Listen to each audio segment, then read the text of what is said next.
Norway is infamous for being expensive. Think pricey coffee, high taxes, and costly groceries. But is it really more expensive than Canada? The answer isn't as clear as you might think. Canada, with its vast resources and proximity to the US, is assumed to be more affordable. Yet, assumptions can be misleading. When you factor in salaries, housing, healthcare, and everyday expenses, the story changes. In some key areas, Canada is actually pricier than Norway. Today we'll break down the real cost of living in both countries for 2026. We'll use real prices and comparisons to see where your money goes further. By the end, you'll know which country truly offers better value for your hard-earned cash. Let's dive in.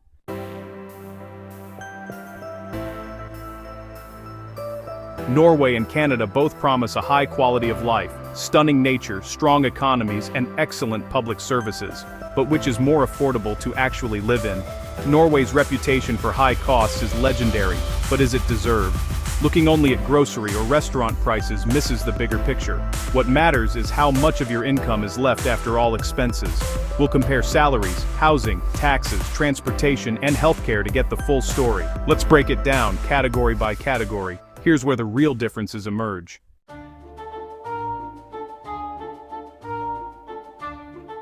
Grocery shopping in Norway can be a shock. Bread, milk, and meat all cost more than in many countries. A loaf of bread, $3–5, chicken breast, $10–15 per kilo. Even chocolate and coffee are pricey. Imported foods and out-of-season produce add to the bill. In Canada, groceries have traditionally been cheaper, thanks to local agriculture and competition. Big chains and frequent sales keep prices down. For years, Canada was the clear winner for affordable groceries. But is that still true today?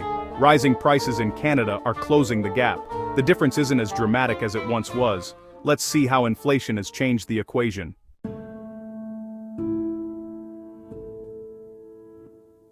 Inflation has hit Canadian grocery stores hard. Prices for meat, dairy, and produce have soared. The gap between Norway and Canada's grocery costs is shrinking fast. What used to be a 30–40% difference is now closer to 15–20%. Canadians are feeling the pinch, and the old narrative of cheap groceries is fading.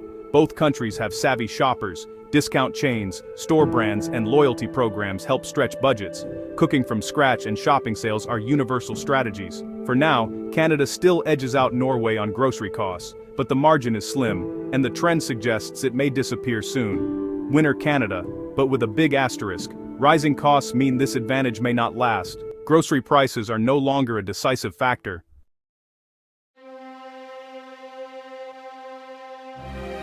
Housing is where Canada's affordability story falls apart. Cities like Toronto and Vancouver have some of the world's least affordable housing. Rent can eat up 40–50% of your income, leaving little for anything else. Bidding wars and high down payments make buying a home nearly impossible for many. The crisis isn't limited to big cities. Prices are rising everywhere.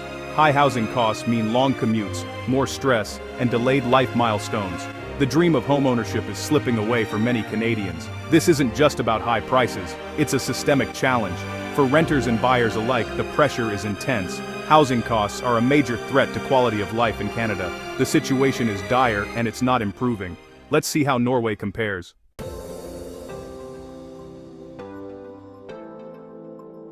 Norway's housing is expensive, especially in Oslo, but there's a crucial difference. Housing costs are more balanced with local salaries, move just outside Oslo's center, and prices drop significantly. Well-planned satellite towns offer amenities and public transport, making suburban living attractive. The Norwegian market is more stable and regulated than Canada's. Homeownership is supported by policies and banking practices focused on affordability. Mortgages are tied to income, not just massive down payments. Rent burden is generally lower in Norway than in Canadian cities. Housing isn't cheap, but it's more proportionate to what people earn. This balance leads to greater financial security and a higher quality of life. Beyond Oslo, cities like Bergen, Trondheim, and Stavanger offer surprisingly affordable homes, especially compared to North America.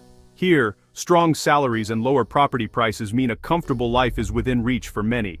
While Canada's affordability crisis spreads, Norway's second-tier cities shine as unexpected winners in the housing debate. Winner: Norway. High prices in Norway or Canada don't tell the whole story. It's not just about what things cost, but also how much people earn. Norway's high wages mean even expensive groceries or coffee are more affordable for locals. The wage gap is smaller, so even lower-paid workers can live well. That's why just looking at prices doesn't show the real picture. Canada offers attractive salaries, especially in high-demand sectors like tech, healthcare, and finance. But after major expenses, housing, transportation, groceries, and high mobile bills, many Canadians find their disposable income shrinking fast. That's where purchasing power matters. It's not just what you earn, but what your money can actually buy.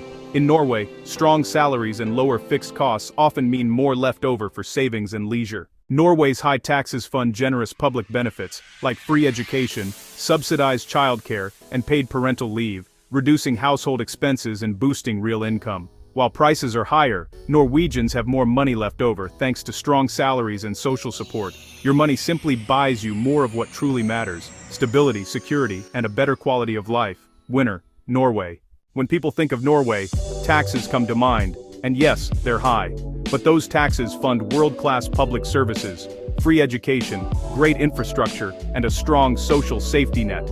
In Canada, taxes are also significant, but the system is more complex, with federal, provincial, and sales taxes all adding up. So it's more than just a percentage, it's about what you get in return.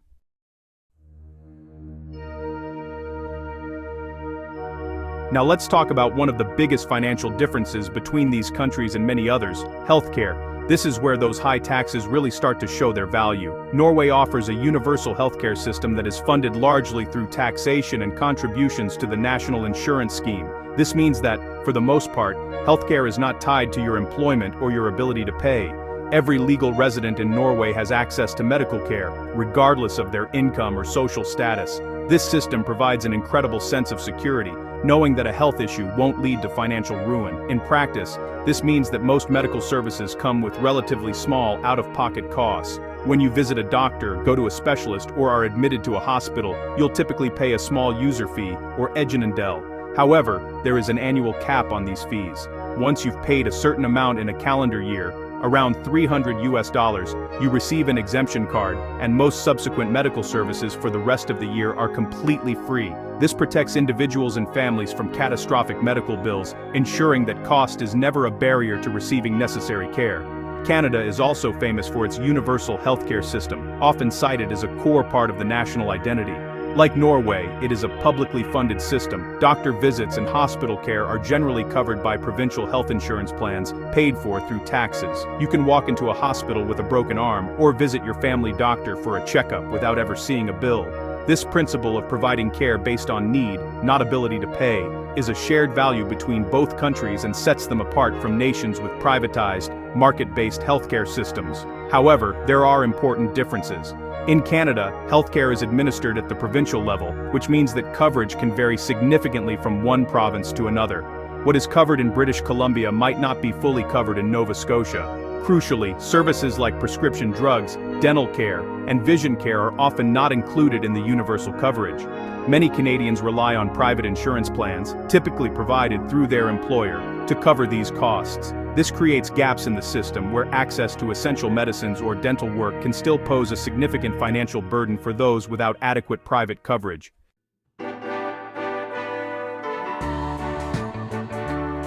The key difference between the tax and healthcare systems in Norway and Canada isn't just about the amount you pay, but the value you receive in return. Many Norwegians, while they may grumble about the high tax rates like anyone else, generally feel that they get a good return on their investment. They see their tax money at work every day in the form of clean, efficient public transportation, pristine public parks, excellent schools, and the peace of mind that comes with knowing healthcare and education are taken care of.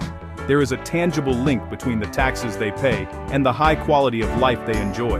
In contrast, while Canadians also benefit from public services, the connection can sometimes feel less direct. The gaps in the universal healthcare system, particularly for prescription drugs and dental care, mean that many still face significant out-of-pocket health expenses. Furthermore, wait times for specialist appointments and certain surgical procedures can be a major issue in Canada, varying considerably by province and medical specialty. While the system provides an essential safety net against catastrophic hospital bills, the day-to-day experience can sometimes involve long waits and navigating a complex patchwork of public and private coverage. When it comes to healthcare, it's difficult to declare a clear winner, because both systems offer an excellent level of protection compared to many other nations. In both Norway and Canada, medical emergencies are highly unlikely to lead to personal bankruptcy, which is a massive advantage. Both countries embrace the principle of universal access, ensuring that everyone has a right to medical care. The fundamental promise of the system is the same, even if the execution and coverage details differ. They represent two successful yet distinct approaches to providing public health services. For this reason, this category ends in a tie. Norway's system might be slightly more comprehensive, with its cap on out-of-pocket expenses covering a wider range of services. However, Canada's system provides essential, life-saving care without direct charges for doctor and hospital visits. Both frameworks succeed in their primary goal, decoupling healthcare from personal wealth and providing security to their citizens. The choice between them comes down to a preference for Norway's slightly more all-inclusive model versus Canada's provincially managed approach with its reliance on supplementary private insurance. Winner tie. Transportation costs highlight the urban-rural divide between Norway and Canada. In Norwegian cities, excellent public transit lets many live car-free, saving on expenses. In Canada, especially outside city centers, owning a car is often essential, making transportation a major household cost. The contrast is clear. Norwegians enjoy affordable, efficient transit, while Canadians face higher costs and car dependency. Norway's reputation for expensive dining is well-earned. Eating out here is a luxury. Even fast food or coffee can cost double what you'd pay elsewhere. Dinner for two at a mid-range spot can easily top $100, and alcohol is heavily taxed. That's why most Norwegians save restaurants for special occasions and focus on home-cooked meals. In contrast, Canada's dining scene is far more affordable and accessible, making eating out a regular part of life. Norway and Canada offer two very different lifestyles. Norway excels in transportation with great public transit and electric vehicles making commuting cheaper and greener. But when it comes to eating out, Canada is the clear winner, with affordable restaurants and a vibrant social scene. Ultimately, your choice depends on what matters most, saving on daily commutes or enjoying affordable meals with friends. It's a split decision. Heating is a major expense in both Norway and Canada, thanks to their long, cold winters. Norwegians mostly use electricity for heating, with costs varying by region and season. High insulation standards help Norwegians keep bills manageable. In Canada, heating sources vary: natural gas, oil, or electricity, depending on the region. Older Canadian homes can mean higher bills, while new builds are more efficient. In the end, both countries face similar challenges staying warm each winter.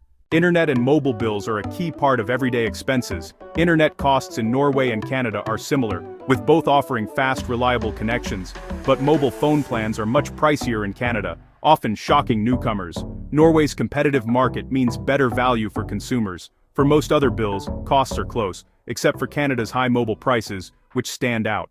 The cost of living isn't just about money, it's about what you get in return. Norway and Canada both offer high quality of life, but in different ways. Norway is known for balance, security, and work-life harmony. Canada shines with its multicultural vibrancy and welcoming spirit. The choice? It's about what matters most to you: structured security or dynamic diversity. So, which country gives you more for your money? Groceries and eating out are cheaper in Canada, but Norway's higher wages and public benefits mean more money left at the end of the month. Once you factor in salaries, housing, and public services, Norway may actually provide better value for your money than Canada. The real value of Norway isn't just in the price tags, it's in the quality of life you get in return. Norway is known for high prices, and Canada is often seen as the cheaper choice. But is it really that simple? Comparing price tags alone misses the bigger picture. Norway's high salaries and strong social benefits often outweigh the sticker shock. Meanwhile, Canada's hidden costs, like housing and cars, can add up fast. The real cost of living, it's more complicated than you think. What does your money truly buy? The cost of living is more than prices, it's about what you get in return. In Norway, high taxes mean free education, healthcare, and a strong safety net. These benefits lift financial burdens, freeing your income and reducing stress. So, while Norway seems expensive, it may actually offer greater value and peace of mind.